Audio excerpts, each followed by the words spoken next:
On a papa de seconde main aussi, papa en carton, usurpateur, l'autre. Donc elle avait 5 ans à l'époque et elle me dit « C'était bien les vacances, mais moi je préférais quand t'étais pas là.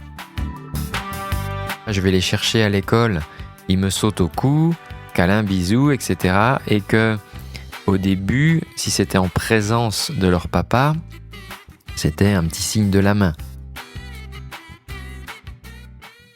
C'est parti pour le 2e épisode du podcast Joli Papa. Alors on parle de parentalité, c'est un sujet qui est assez présent sur les réseaux sociaux, dans les magazines, dans les forums. On parle de coparentalité, de belle parentalité. Et donc moi je vais te parler spécifiquement dans ce podcast des beaux-pères, d'accord, ou plutôt des jolis papas, comme j'aime bien nous appeler. Alors les appellations manquent pas. Je t'en ai recensé quelques-unes. On a faux papa, ça c'est pas mal. Pseudo-papa, ok. On a papa de seconde main aussi, papa en carton, usurpateur, l'autre. Bon, les appellations manquent pas en fait pour induire finalement une forme de place secondaire qu'occuperait le beau-père juste parce qu'il a le tort quelque part de ne pas avoir le même sang que les enfants qu'il coélève. Parce que c'est bien un rôle qu'a le beau-père de coélever les enfants avec sa compagne. Et je sais pas toi, mais moi quand je vais à un concert, j'aime bien être au premier rang. Toi, j'aime pas être sur le banc des remplaçants en fait. Et donc je sais pas si c'est comme ça pour toi, mais moi ce que je te propose, eh bien c'est qu'on fasse pareil et qu'on redore ensemble le blason des beaux-pères, parce que c'est ça le podcast Joli Papa. Alors perso, pseudo-papa, ça m'a fait éclater de rire parce que c'est quelque chose qu'on m'a dit, et d'ailleurs la personne en le disant s'en est rendue compte et elle était bien désolée finalement de cette formulation maladroite. Et dis-moi simplement sur Insta, le compte c'est Joli Papa Podcast, si laquelle de ces appellations te fait le plus rire, faux papa, pseudo-papa, papa de seconde main, papa en carton, usurpateur, l'autre, parce que finalement, au fond, il vaut mieux en rire qu'en pleurer, hein. La thématique du jour, c'est trouver sa place en tant que beau-père pour construire une jolie parentalité au masculin dans une famille recomposée. C'est parti pour ce 2e épisode.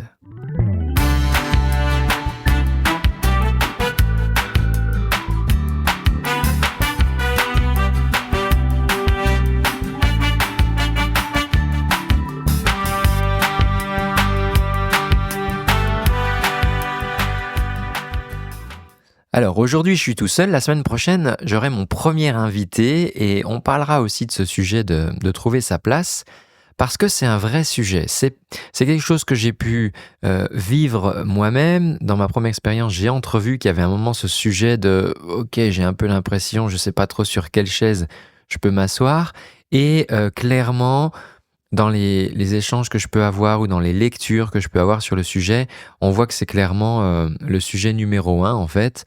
Voilà, de trouver sa place quand on est dans la dynamique de je construis un couple avec quelqu'un qui a déjà des enfants et de me dire ok, comment on va embrasser ça, comment ça va marcher. Il y a 3 choses que je veux vraiment te dire en début de ce podcast, et on va bien sûr détailler tout ça dans l'épisode. La première chose, c'est que cette place que tu cherches, elle n'existe pas. Donc déjà, tu peux arrêter de la chercher, d'accord ? C'est pas une place qui est répertoriée. La deuxième chose, c'est que pour que ça fonctionne, ça va partir d'une vraie décision de ta part. Et ça t'appartient. C'est ça qui est génial, parce que ça dépend pas des autres. Tu dépends pas des tontons, des tatas, du père biologique. Non, c'est une décision qui va t'appartenir. Et la troisième chose, c'est que je pense que c'est absolument pas quelque chose qu'il faut faire tout seul, parce que tu es dans une famille recomposée, qui est donc composée avec la personne avec qui tu partages ta vie. Et très clairement, voilà, c'est la maman qui est la maman biologique, qui a eu ses enfants. Il y a beaucoup de choses à échanger avec elle, parce que ce qui est clair, c'est que les non-dits Les non-dits sèmeront un trouble pas possible. Donc le fait de ne pas nommer les choses ou de ne pas oser les dire, ça c'est la bonne recette en fait de foutre le bazar. Mais on va essayer de faire autrement. Alors, première chose, je te disais, c'est que la place du beau-parent, elle n'existe pas. Il va falloir la créer. Elle n'est pas, comme je te le disais dans le tout premier épisode, elle n'est pas sur les formulaires CERFA, dans les cahiers d'école où tu as la petite case pour signer, si tu as regardé si les enfants ont fait leurs devoirs, etc. Bon, cette case n'existe pas. Et tant que tu chercheras finalement cette place, tu seras un petit peu comme Harry Potter là sur le quai 9 3 quarts. Tu sais, c'est pas le quai numéro 9, c'est pas le quai numéro 10, c'est le quai 9 3 quarts. Bon, c'est un quai qui n'existe pas en fait. Hein, c'est cette image, c'est la rangée 13 au cinéma, quoi. Bonjour madame, je viens, j'ai acheté un ticket pour la rangée 13. Ah, monsieur, ça va être compliqué. Il n'y a que 12 rangées dans notre cinéma. Ok, donc on va arrêter de chercher une place qui n'existe pas. Ça va nous économiser énormément d'énergie et permettre de sortir de l'attente. Parce que, en fait, cette place, personne va te la donner dans le sens où un père qui est un père biologique qui va reconnaître son enfant, à partir de ce simple fait, si tu veux, personne ne viendra discuter sa paternité, personne ne viendra discuter sa place, c'est une évidence sociétale. Ce qui n'est pas du tout le cas pour toi, à partir du moment où tu te mets en couple avec la maman de tes beaux enfants, bah ça fait de toi rien du tout, en fait, pour le coup, d'accord ? Donc il va falloir construire. Et même tu vois, pour la maman, et j'ai pu voir ça aussi dans des dynamiques de famille pas recomposées, mais la maman, moi j'ai toujours considéré que la maman, en fait, elle a 9 mois d'avance sur le papa, parce que l'enfant, elle le porte, si tu veux, elle le porte en son corps, dans sa chair, elle construit déjà quelque chose avec l'enfant qui est d'un autre ordre que ce que le père peut construire. Le père, il peut construire, évidemment, mais voilà, la maman, elle a une longueur d'avance. Et la chair de sa chair, eh bien, ce sont ses enfants. Et elle, si tu veux, c'est pas obligatoire qu'elle comprenne que, en fait, bah oui, il y a une question de place qui est pas automatique, qui va va falloir mettre en place des choses. On parle de l'onboarding, par exemple. C'est des choses sur lesquelles j'ai beaucoup échangé avec ma chérie. Et c'est ça, en fait, comme dans une entreprise, tu sais, quand tu accueilles un nouveau employé ou une personne à qui tu vas travailler, les bonnes entreprises font un onboarding, c'est-à-dire qu'on va te mettre au diapason un peu des comment ça se passe, c'est quoi les règles, c'est quoi qui est OK, c'est quoi qui est pas OK. Donc on reviendra là-dessus, mais l'idée c'est que ne te dis pas que la femme avec qui tu es a peut-être ce truc-là en automatique, parce qu'elle se pose peut-être pas la question, parce qu'elle n'a pas le problème en fait, d'accord ? Elle, sa place à elle est créée depuis le début et depuis avant même le papa biologique. Donc, il faut prendre cette initiative de créer cette place avec la magie du fait que tu vas pouvoir la designer, en fait, tu vas pouvoir la designer sur mesure.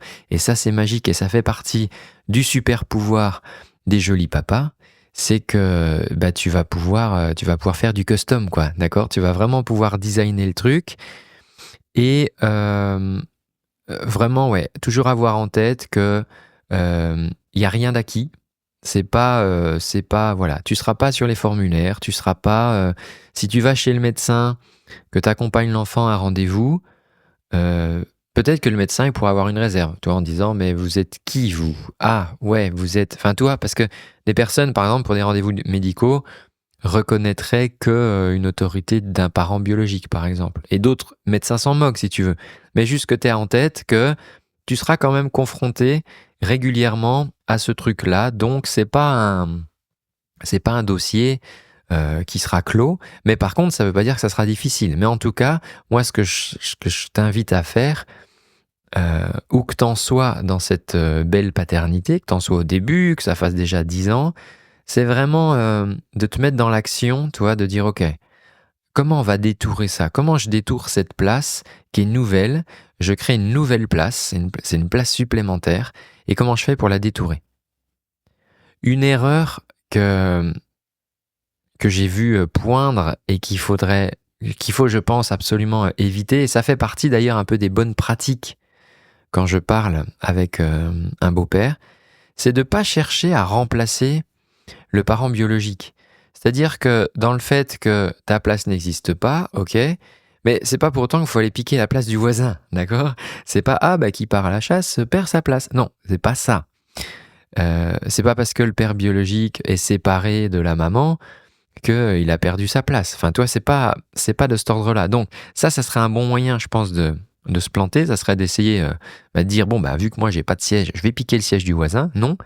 L'idée, c'est vraiment que tu puisses te créer une place à toi, une place qui soit unique, une place qui soit complémentaire. Et dans le système familial, ça va être intéressant de voir comment les coparents vont créer en fait une dynamique familiale qui peut profiter du coup aux enfants si c'est fait, je dirais en bon entendement. Mais même si c'est pas fait en bon entendement, dans la systémique, il y a ce truc qui se crée et ça c'est assez magique de le voir.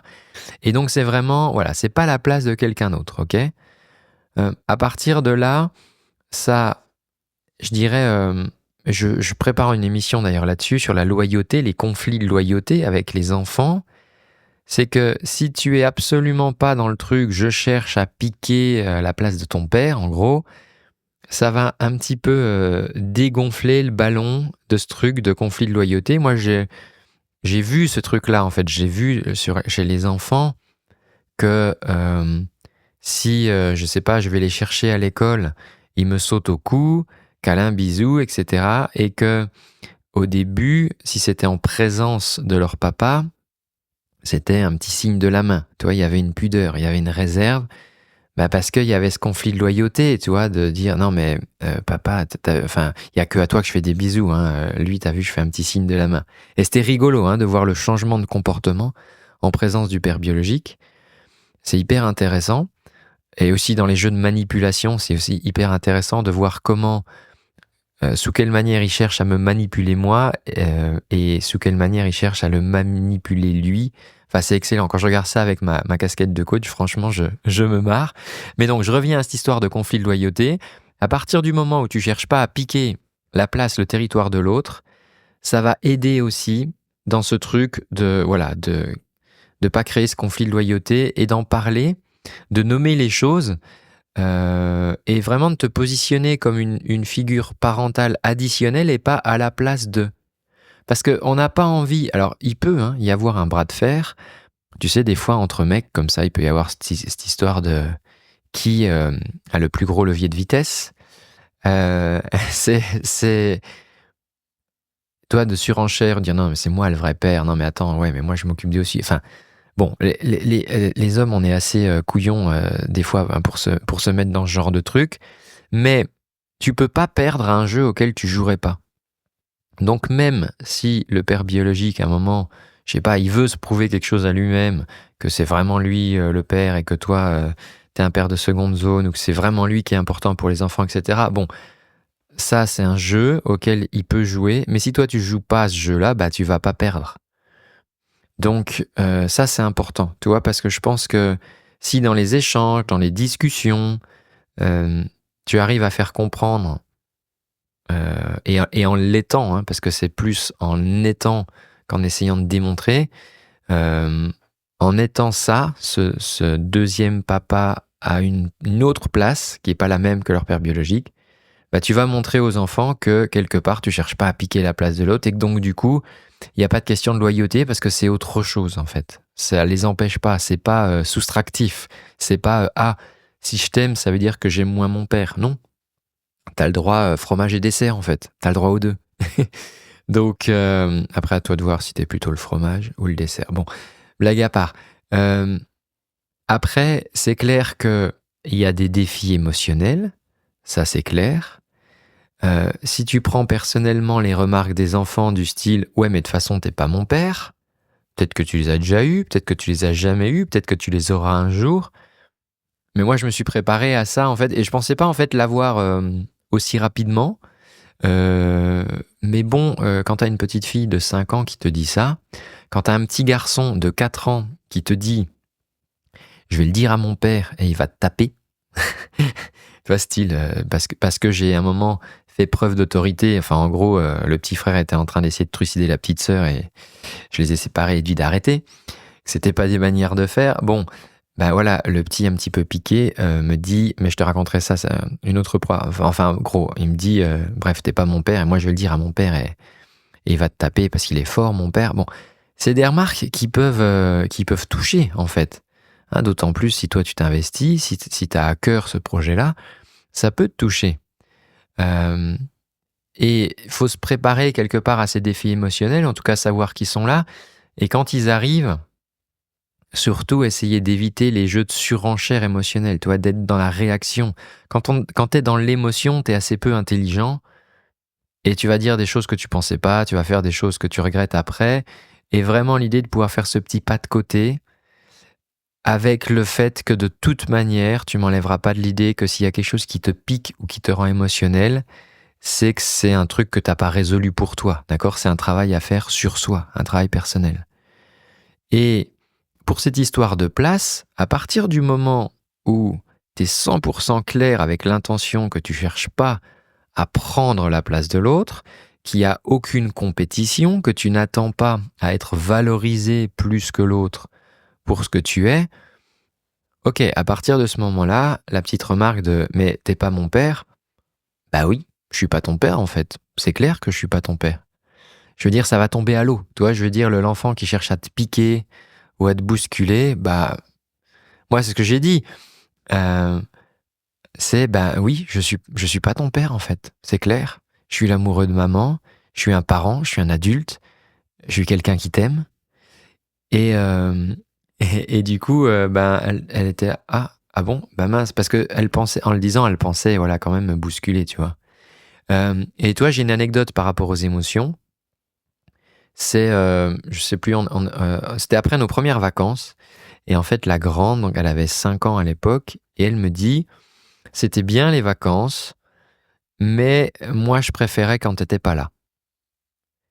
Bon, eh ben, c'est bien, une petite entrée en matière comme ça, pour le week-end. Et,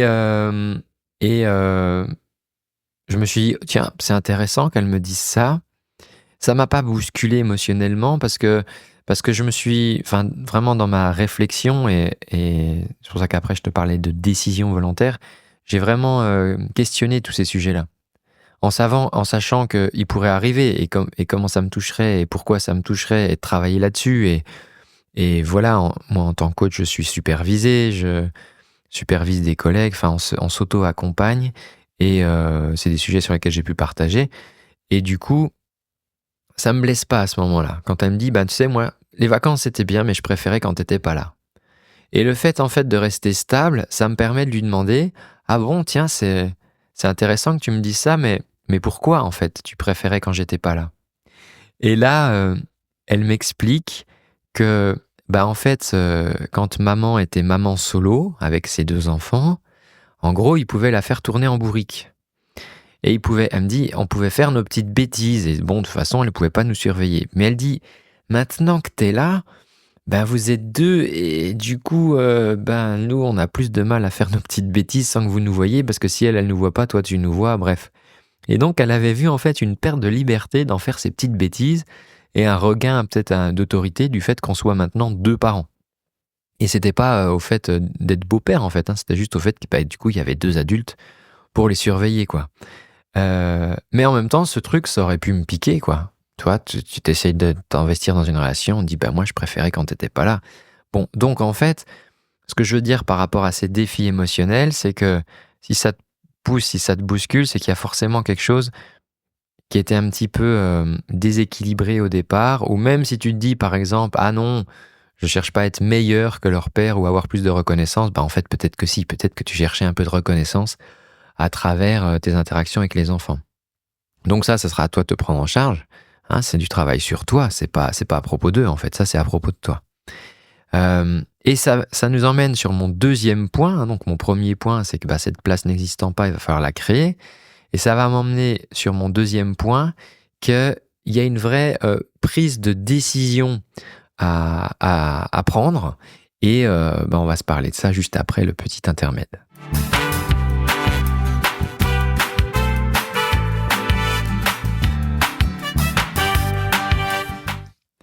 Alors, cette décision qu'il y a à prendre, c'est tout sauf subir. C'est-à-dire qu'à partir du moment où je décide ou que j'accepte une situation, ça devient beaucoup moins problématique. Je te donne l'exemple, pour les gens qui font de l'investissement boursier, il y a par exemple cette notion de savoir couper ses pertes. Ça veut dire quoi? C'est-à-dire qu'à un moment, on voit que le cours s'écroule et on se dit, bon, on va stopper les dégâts, je sors. Donc, au moment où je sors, je perds de l'argent, mais comme c'est une décision de je fais ça pour sauver le reste du capital, je décide de couper mes pertes, c'est une décision, c'est moins difficile que de subir, de dire, le cours de l'action en bourse s'écroule, je suis en train de perdre de l'argent. Donc, à partir du moment où tu décides, où tu es dans l'action, où tu es actif, les choses vont devenir plus faciles parce que ce sera plus facile d'accepter ceci ou cela. Et le truc sur lequel tu peux réfléchir, c'est de définir ton niveau d'engagement. En fait, qu'est-ce que tu es prêt à investir dans la relation? Qu'est-ce que tu es prêt à investir? C'est-à-dire, c'est quoi?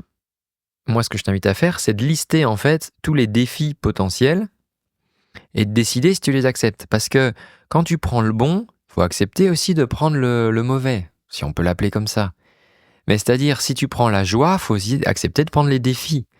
Tu te mets en couple avec quelqu'un que tu aimes, mais en fait, c'est pas juste ça, d'accord? C'est pas juste une romance. Si cette personne elle a des enfants, il y a aussi les enfants. Si, en fonction de l'âge qu'ils ont, peut-être qu'il faudra aider à financer des études. Et toi, tu n'avais peut-être pas prévu de t'investir là-dedans financièrement. Ou ils sont petits. Moi, j'ai découvert la perte de sommeil, par exemple. Donc, j'avais listé plein de trucs sur les défis. Et d'ailleurs, ils m'ont mis à l'épreuve assez rapidement, parce que je crois qu'une des premières fois où on se vu avec la grande, elle avait 5 ans, elle a vomi sur mes chaussures. 1 heure après, c'était pas mal. Le deuxième m'en a fait une aussi comme ça. Enfin, c'était une sorte de stage. J'ai eu une sorte d'intronisation comme ça, je pense. C'était pour me mettre au parfum tout de suite. Par contre, j'avais hyper mal négligé la perte de sommeil. En tant qu'artiste, j'ai pris l'habitude de me coucher tard et ça n'a jamais été un problème pour moi de me coucher tard, vers, je sais pas, minuit, 1 heure du matin, et de me lever le lendemain matin pour faire ce que j'ai à faire. Ça n'a jamais été un problème. Par contre, les interruptions de sommeil intempestives ou un moment parce qu'il y a un petit vomi ou parce qu'il y a un cauchemar et d'être réveillé comme ça 3-4 fois et donc avoir une sorte de sommeil intermittent alors que tu es en sommeil profond, ça m'a déglingué. Ça c'est, je veux dire, pendant 1 an, ça a été hyper difficile et ça, je l'ai un peu subi. Je l'ai pas, c'est pas un truc, et en plus, c'est un truc que j'avais pas listé, toi, c'était pas un truc que j'avais listé dans mes défis. Parce que sinon, peut-être que je me serais, intéressé au sommeil polyphasique, ou j'aurais étudié comment font les marins quand ils font le tour du monde, tout ça. Bon, après, une petite sieste, tu récupères, tu vois, mais je me suis entraîné à faire ça, les siestes courtes, tu sais, les siestes à la cuillère. C'est assez rigolo. Bon, je m'égare, mais ce que je veux dire, c'est que définir ton niveau d'engagement, pour moi, c'est lister justement tous les trucs qui t'intéressent et les défis, et te dire, tiens, est-ce que, par exemple, les activités, est-ce que c'est quelque chose sur lequel je peux m'engager ou pas, de participer aux activités? Ça veut dire les emmener. Est-ce que dans l'implication que ça a entre ma vie personnelle, ma vie professionnelle, est-ce que j'autorise ça ou pas?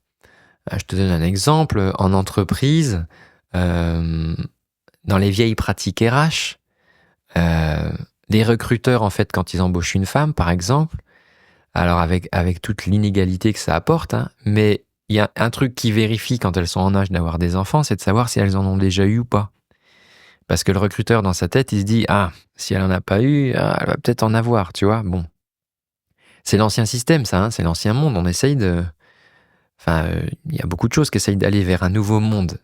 Mais n'empêche que c'est encore une donnée qui est prise en compte clairement par des recruteurs, même s'ils peuvent pas l'avouer. Je veux dire, ça serait compliqué qu'ils disent ça en 2025, sauf que bon, ça a quand même lieu. Est-ce que toi, par exemple, en tant que beau-père, en devenant beau-père, t'es OK qu'il y ait peut-être des jours où tu sois obligé de partir un peu plus tôt du boulot, ou qu'il y ait des matins où tu arrives un peu plus tard parce que t'es devenu beau-père? Est-ce que tu assumes ça, par exemple? Est-ce que t'es OK avec ça? Tu vois, je veux dire, et du coup, est-ce que tu t'impliques sur le fait de les emmener à l'école, de les récupérer, etc. Et après, évidemment, hein, il y a toute la question du partage des tâches avec la personne qui partage ta vie. Moi, en tant que observateur et coach, je juge absolument pas ça. Tu vois, c'est pas une histoire d'opposer le féminin, le masculin, le partage des tâches. C'est pas ça dont je te parle. Ce que je te parle, c'est qu'à un moment, il y a des décisions à prendre et en fait, de clarifier en fait tes limites et tes attentes et de le communiquer ouvertement avec ta partenaire. Et ce sont des choses d'ailleurs qui peuvent évoluer. Mais je pense que c'est important. Par exemple, si tu fais du télétravail, si tu travailles à la maison, est-ce que c'est OK de pouvoir être dérangé? Et donc, quelque part, bah tiens, le mercredi, est-ce que on met les enfants au périscolaire? Bah non, tiens, t'es en télétravail le mercredi. Bon, bah, ils peuvent rester là. Est-ce que tu te dis, bah non, moi, je les veux pas dans les pattes? Ou bien, c'est pas possible? Ou, toi, je veux dire, quelle frontière tu mets? Et que ça soit clair, en fait, ce sur quoi tu t'investis. Je sais pas, quand ils sont malades, est-ce que tu es prêt à faire les nuits, en fait? Oui, non. Et je juge pas que tu dises non, que tu dises oui, mais ça, faut que ça soit clair. Et alors, tu vas pas faire un contrat. Enfin, moi, j'aime bien cette idée quand même comme quand tu montes une entreprise, du pacte d'associés dans lequel tu listes un peu les trucs. Et moi, j'aime bien, enfin, on échange avec ma chérie un peu là-dessus. C'est pas un pacte d'associés, mais on en parle de ça, tu vois. Dire, bah, ça, ok, ça pour moi, c'est plus facile, ça, c'est plus difficile, ça, je sais pas. Comment tu décides de t'impliquer en termes de planning sur les activités ou pas? L'année dernière, du coup, j'ai dit, ben, puisqu'il y a, enfin, il y a pas de solution finalement pour emmener les enfants aux activités qu'ils veulent faire, qui ont lieu le mercredi après-midi, donc du coup sur des horaires de bureau. Bon, je suis indépendant, je peux décaler ça. Ok, je décide du coup d'annuler dans mon agenda les mercredis après-midi au bénéfice des enfants pour les emmener. Et donc c'était une décision. Ça voulait dire, j'avais mon point hebdo tous les mercredis, j'ai enlevé, j'ai ces trucs-là, donc j'ai réorganisé mon agenda. Mais parce que ça m'allait bien. Je l'ai pas subi. C'est pas bon, bah, puisque personne ne peut y aller, je suis obligé d'y aller, etc. C'est pas ça du tout. Tu vois, je veux dire, c'était en conscience, en souveraineté. Je décide de faire ça. Mais comme je peux aussi dire, je sais pas, le lundi matin, j'ai besoin d'être tôt au studio, j'ai besoin de partir tôt. Voilà, moi par exemple, je fais du sport, je fais du crossfit 3 fois par semaine. C'est un truc, ça, que j'enlève pas. Tu vois, c'est pas, ok, il y a les enfants, il y a un planning, il y a l'école, il y a les machins.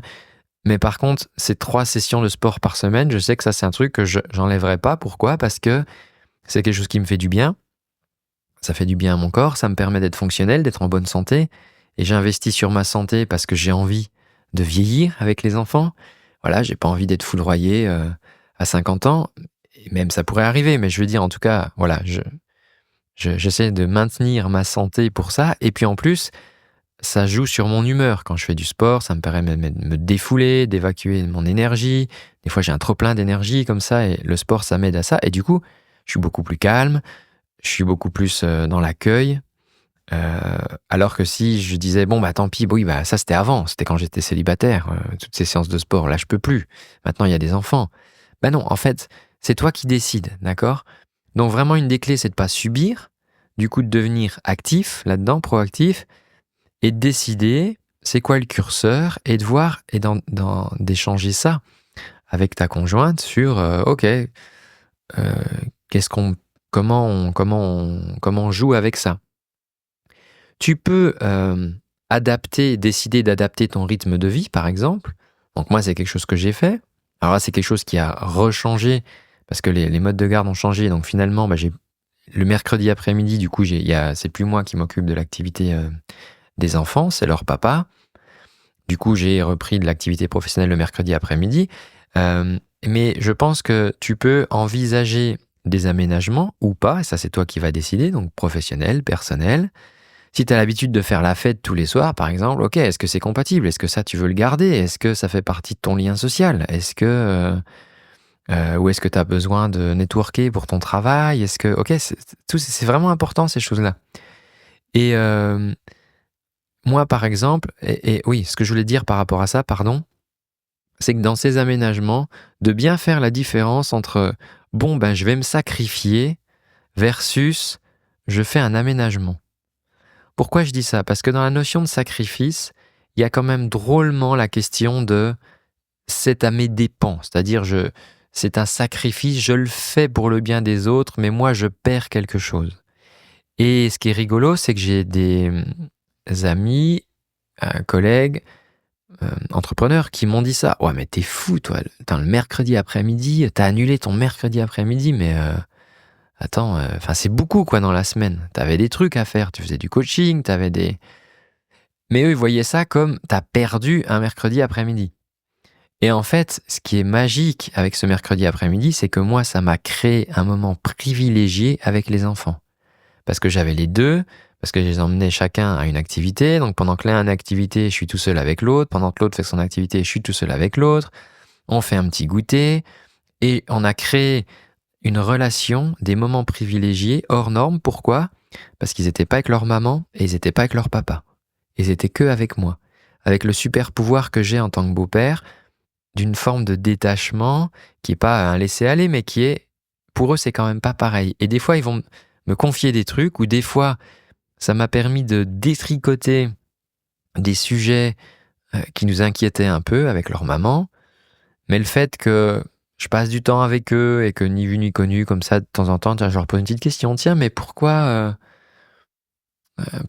ça? Pourquoi Et je te parle de sujet, toi, ça peut être pas forcément du harcèlement scolaire, mais ça peut être le début de ça, tu vois. Ou des sujets autour de son corps, autour de ok, il y a un tel, il y a bon. Et le fait en fait d'avoir ces petits huis clos avec les enfants, j'ai pu obtenir plein de compréhension, plein de réponses, et donc en fait, j'ai jamais vu cette histoire de je supprime le mercredi après-midi de mon agenda professionnel comme un sacrifice. En fait, je l'ai vu comme un aménagement, et parce que je perds pas que du temps, je gagne beaucoup de choses.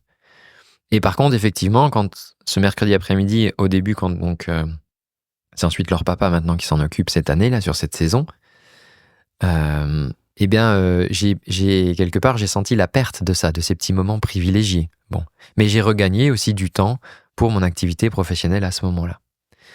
Donc voilà ce que je voulais te partager par rapport à cette question de prendre des décisions, choisir, d'accord, être maître de son destin avec les cartes qu'on a. Ça, c'est important avec les cartes qu'on a. On peut toujours rêver de dire oui, mais bon, si on habitait à tel endroit, ou s'il habitait à tel endroit, si, et si, et si. Bon, avec les si, on mettrait Paris en bouteille. Les joueurs de poker, ils jouent avec les cartes qu'ils ont dans leurs mains. Et après, ils font des décisions. Et quand tu prends des bonnes décisions, tu gagnes. Quand tu prends des mauvaises décisions, tu perds. Donc, ces décisions, c'est à prendre, je dirais, avec le jeu de cartes que tu as en main et un jeu de cartes qui peut être rebattu. Et ça, c'est très riche parce qu'en fait, rien n'est statique, rien n'est stable. Il y a peut-être des choses qui sont telles qu'elles sont aujourd'hui et peut-être que dans 4 ans, ça aura bougé. On va poursuivre dans la construction de notre relation avec les enfants et je t'invite à réagir à ce podcast. N'hésite pas. Alors, le compte Instagram est plutôt intéressant pour ça parce qu'il y a une messagerie, puis tu peux commenter sous les posts. Donc, c'est jolipapa-podcast. N'hésite pas à interagir avec ce que je dis là, si tu es d'accord, si tu n'es pas d'accord, si tu as des compléments à apporter. Moi, je compte vraiment sur cette richesse-là des échanges. Alors, dans la construction, dans ce qu'on peut construire avec les enfants, il y a, moi j'ai remarqué un truc, c'est que il y a quelque chose, et toi je remarque ça quand dans le décès, quand tu perds un proche, il y a quelque chose qu'on peut jamais t'enlever, ce sont les souvenirs. Et j'aime bien cette phrase de Sylvain Tesson qui dit vivre, c'est faire de son rêve un souvenir. Et ça, je crois que c'est un des plus beaux cadeaux que tu peux faire avec les enfants et que tu peux te faire toi, c'est de se créer des souvenirs ensemble. Et donc ça va passer par créer des moments privilégiés, par peut-être organiser des activités en tête-à-tête. On a par exemple leur maman, pour leur anniversaire, elle leur offre une journée solo avec elle. Et c'est super parce que du coup, ils ont leur maman pour eux toutes seules, elle toute seule, le jour de leur anniversaire. Et en fait, du coup, ce que ça crée, c'est que moi, du coup, ça me crée aussi un moment privilégié avec le petit frère ou la grande sœur à ce moment-là. Et ça, c'est des opportunités de créer aussi des liens uniques, d'avoir une journée spéciale. Et tu vois, et de la sanctuariser un peu cette journée. C'est pas on a passé le samedi après-midi ensemble, c'était cool. Non, c'est une journée spéciale. On va faire quelque chose peut-être qu'on fait pas d'habitude. Et c'est pas quelque chose d'extravagant, toi. Hein, c'est pas une question d'argent. Je vais t'emmener forcément dans un super parc d'attractions ou quoi. Non, non, mais c'est juste d'avoir un temps privilégié, sanctuarisé, et d'utiliser ces moments-là pour développer la confiance, pour créer de la communication, et surtout de se créer des souvenirs à travers des blagues, des histoires qu'on a lues ensemble, à travers des anecdotes, à travers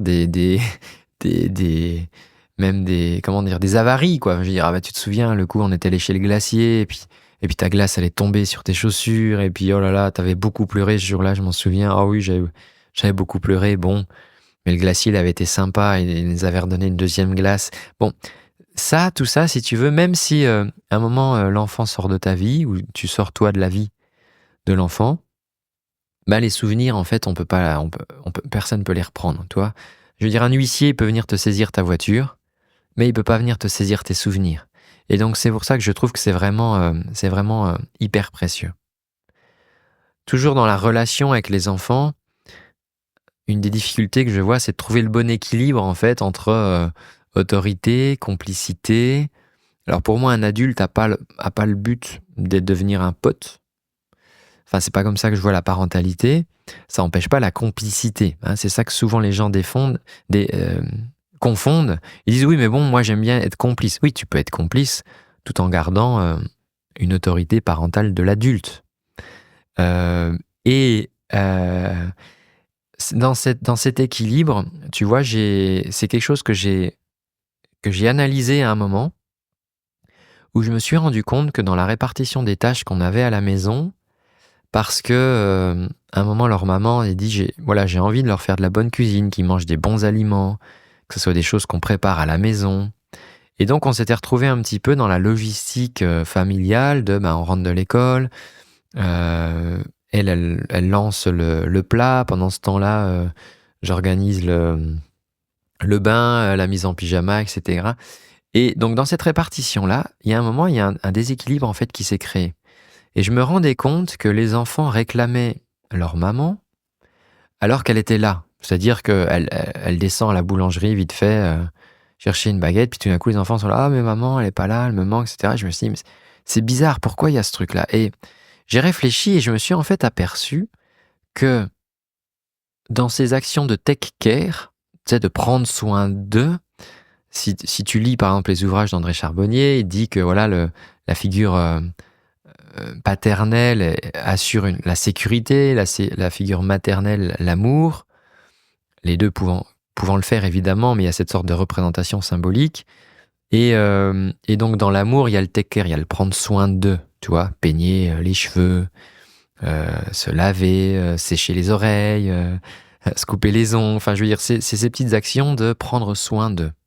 Et en fait, je me suis dit, mais attends, quand ils sont chez leur papa, c'est lui qui assure cette fonction-là. Et quand ils sont avec nous, en fait, moi, je me suis retrouvé dans cette fonction du prendre soin d'eux, et leur maman dans aussi prendre soin d'eux, mais par exemple, le fait de cuisiner des plats. Donc pas dans le tactile, pas avec eux directement. Voilà, prendre soin d'eux indirectement. Et en fait, je me suis dit, mais mince, en fait, ils se retrouvent à avoir deux hommes qui sont dans le take care, et leur maman, elle a pas cette place-là, elle a plus cette place-là. Et donc, j'étais dans cette vigilance de me dire, attends, il faut, cherchant à être à la meilleure place. Et donc, j'en ai parlé à ma compagne en disant, écoute, même si peut-être que vis-à-vis de la logistique, etc., c'est peut-être contre-intuitif, mais je pense que ça serait intéressant que je te laisse, du coup, plus de place sur ces trucs-là, et qu'on inverse, quitte à ce que ça nous fasse perdre du temps, ou que moi je lance à manger, qu'on alterne ça de manière à ce que les enfants retrouvent aussi la place maternelle quand ils sont avec nous. Donc, tu vois, c'est assez fin, Mais je pense qu'il y a toujours une question d'équilibre. Toujours dans ce rôle d'équilibre, il y a aussi peut-être un piège du bon flic, du mauvais flic. On s'est aperçu aussi qu'à un moment, les enfants, ils nous avaient catégorisés comme ça, c'est-à-dire maman, c'est mauvais flic, et puis joli papa, c'est bon flic. Et, et en fait, c'est pas un truc que tu as envie, toi, c'est pas un truc que tu as envie d'instaurer avec une étiquette. Bon, ça se fait aussi dans les couples, dans les familles non recomposées. T'en as des fois un qui prend le rôle, qui prend le mauvais rôle entre guillemets, qui est là pour cadrer, et puis l'autre qui est toujours là pour dire oui. Mais c'est la même chose entre les parents et les grands-parents. Les parents c'est l'autorité, et puis les grands-parents ils laissent tout faire. Bon, je caricature, mais des fois les enfants peuvent le percevoir comme ça.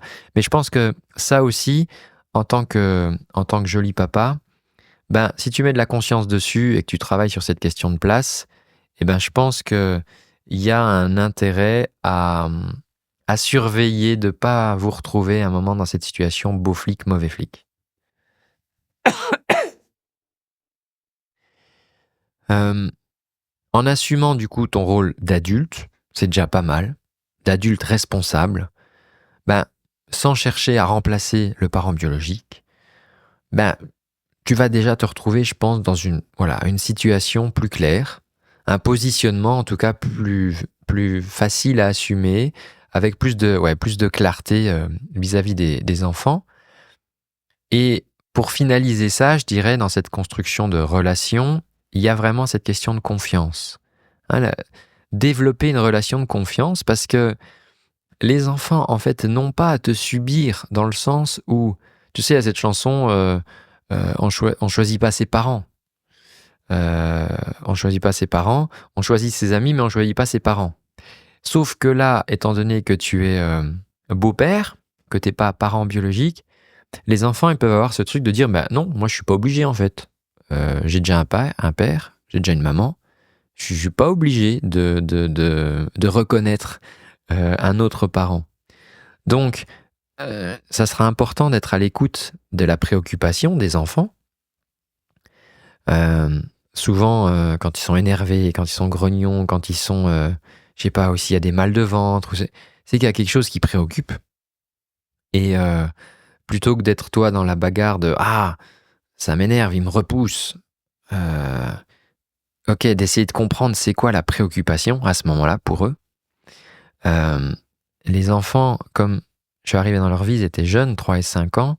C'était rigolo parce que la grande de 5 ans, elle cogitait déjà vachement. Et à table, en fait, assez rapidement, elle se tourne vers sa maman, elle dit « Maman, tu préfères toi, Toine, ou moi ? Tu m'aimes plus ?» Enfin, en gros, la question, c'est « Est-ce que tu l'aimes plus que moi ?» Et c'était une question qui était hyper importante. Et leur maman a répondu « Mais je pourrais jamais aimer personne plus que mes enfants. Et je t'aime plus que tout au monde, en fait. » Et en fait, ça, c'est quelque chose Et on a senti le soulagement de dire « Ah, ok. Oui, parce qu'il y a un amoureux, maman, elle a un amoureux. » Et l'enfant, la petite fille de 5 ans, se dit « Mais alors finalement, attends, est-ce qu'il y a encore de la place pour nous aimer, nous ?» Pareil, dans le fait d'aimer les parents, j'ai eu cette discussion plusieurs fois avec eux, de dire que c'est pas parce qu'ils aimaient. En fait, le fait de m'aimer, par exemple, ne les empêchait plus d'aimer leur papa, et inversement. C'était pas un truc soustractif. On parlera des jeux finis et des jeux infinis, peut-être dans un autre podcast. Donc voilà, ces préoccupations, je pense que c'est important. Offrir un espace de confidence différent de celui des parents biologiques, ça c'est un des super pouvoirs du joli papa. Je l'ai constaté à plein de reprises. Et j'ai encore l'autre coup un beau-père qui me dit, moi, ma fille me confie des trucs que sa mère ne sait pas en fait. Parce qu'il y a un truc de, ça je peux te le dire. Toi, il y a, voilà.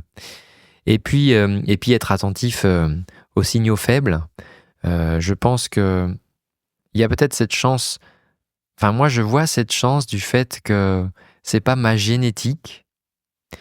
On partage pas le même ADN avec les enfants, et j'ai l'impression, mais tu me diras si c'est ton cas, j'ai l'impression du coup que ça me donne une sorte de, c'est pas moins d'attachement, mais en tout cas d'être moins dans l'émotionnel quand il y a un truc. Ça nous est déjà arrivé plusieurs fois que les enfants rentrent de l'école, où on comprend à demi-mot des trucs qui peuvent être problématiques si ça s'intensifie ou si ça s'amplifie. Et il y a des fois où je sais que j'étais content qu'ils me le disent à moi, parce que quand je le rapportais à leur maman, j'ai vu que la réaction de leur maman, elle était vive. Et si tu as cette réaction-là devant l'enfant, bon, tu crées un truc, quoi, de dire « Ah, attends, il y a un problème là, où j'aurais pas dû dire ça. » Donc, tu peux utiliser ce super pouvoir, du coup, de joli papa, au profit des enfants, du coup, et voilà, dans la co-élévation que tu vas faire avec leur maman, eh bien, d'utiliser cette matière, en fait, pour avancer. Il nous reste une dernière partie dans cette histoire de trouver sa place. C'est sur l'adaptation et l'évolution, parce qu'en fait, il n'y a rien de figé dans le monde, tout bouge. Donc on va parler de ça. Oui, juste après, je prendrai ma guitare parce que je ne sais plus si tu avais retenu, mais dans le premier épisode, si tu l'as entendu, j'ai en fait, voilà, quand il y a un sujet qui m'inspire, moi j'écris, je suis artiste, je suis auteur, compositeur, interprète, et il y a des sujets là, ces sujets-là, ils me portent vachement. Et donc, je prendrai ma guitare là en fin d'épisode et comme ça, je te ferai un petit bout d'un morceau que j'ai écrit justement sur la question de trouver sa place. Alors, par rapport à cette question de place, où je te dis, ben, tu vas créer ta place, sauf qu'en fait, c'est pas comme une place de parking, tu sais, en bas de l'immeuble. Les gens, ils adorent les places de parking privatisées. Ils sont là, oh, moi, j'ai la place de parking qui est tout près du bureau, quoi. Je suis la personne la plus importante du bureau. Bon, il faut savoir rester flexible là-dessus, d'accord? Parce que les choses, elles bougent avec le temps. Il faut être prêt à ajuster son rôle. Peut-être qu'il y a certains moments où ils vont avoir plus besoin de ta présence et peut-être qu'à d'autres moments, ils vont avoir au contraire moins besoin de ta présence et il ne faut pas confondre les besoins.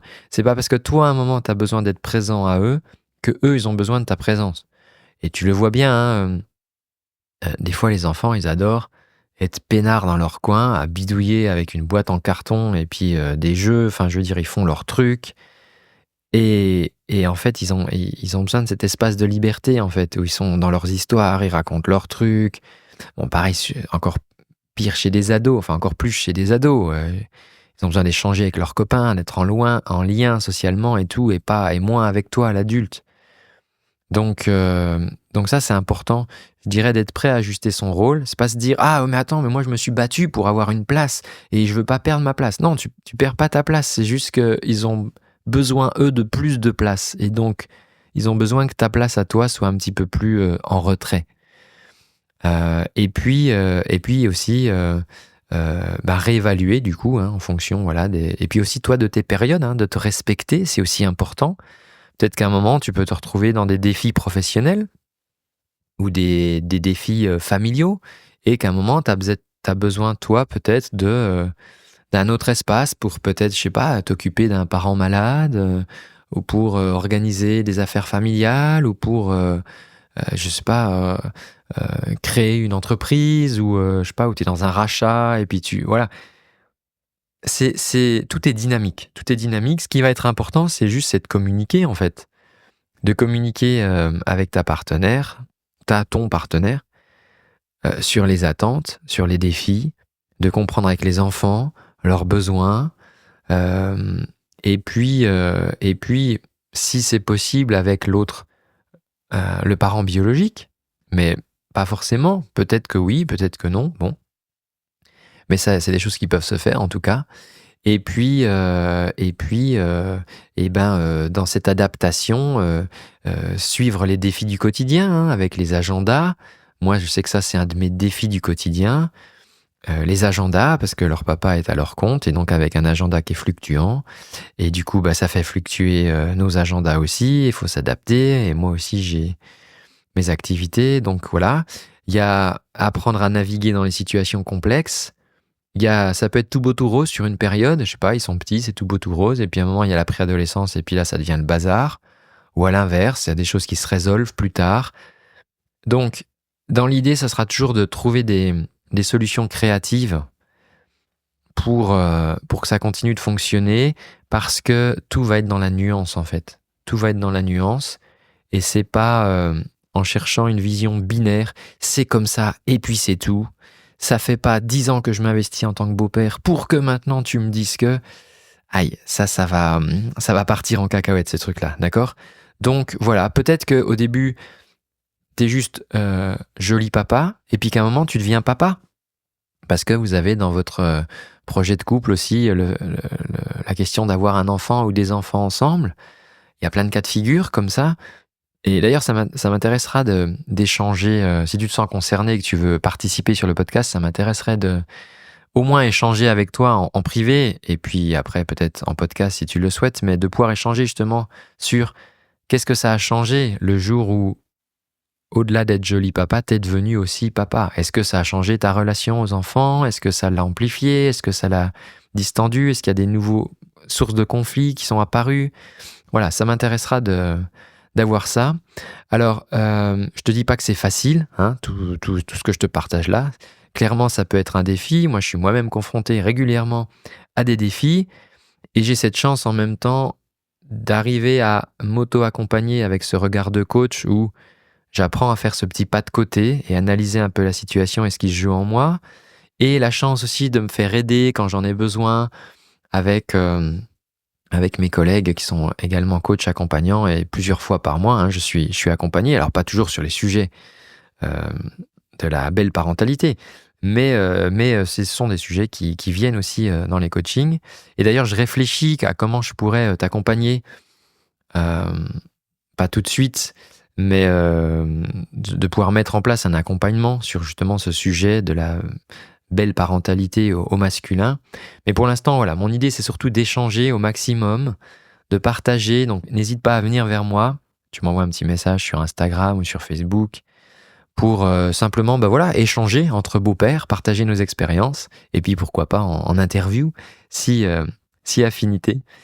Alors, on arrive maintenant, on va arriver vers la fin de cette émission, et c'est la partie musicale. Bon, donc, alors, pour cette partie musicale, il faut que je règle mon micro.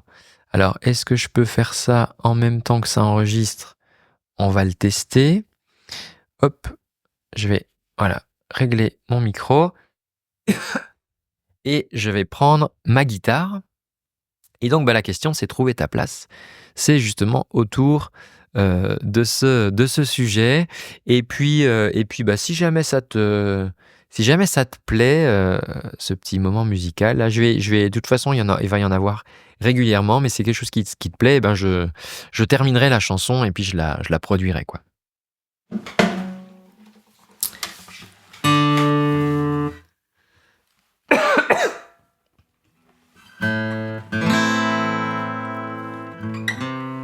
Trouver ta place au-delà du sang pour ceux que tu aimes tous les jours. Trouver l'audace de ne pas vouloir faire sans, le droit de leur donner tout ton amour.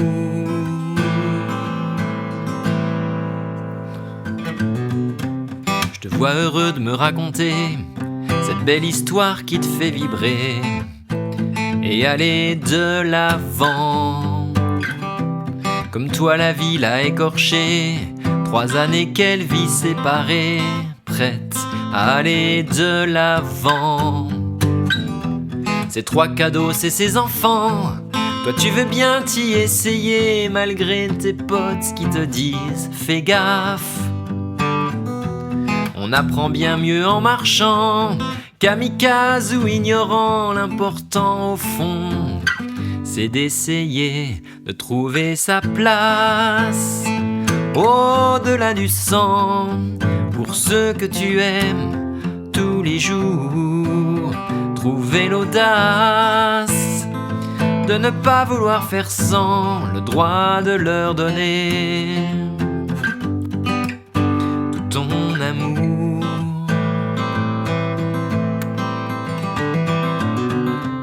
Je te vois te lancer et t'essayer à ta nouvelle paternité, parfois maladroitement. Les petites victoires durement gagnées, tes échecs, tes grandes avancées obtenues patiemment. Les grandes colères, les petits chagrins, t'es pas leur père mais ils veulent bien quand ça va pas. Tes bras Toi t'y penses du soir au matin, comme un nouveau métier prenant, pesant quand t'as plus envie d'essayer de trouver ta place au-delà du sang, pour ce que tu aimes tous les jours. Trouver l'espace de ne pas vouloir faire sans, le droit de leur donner tout ton amour.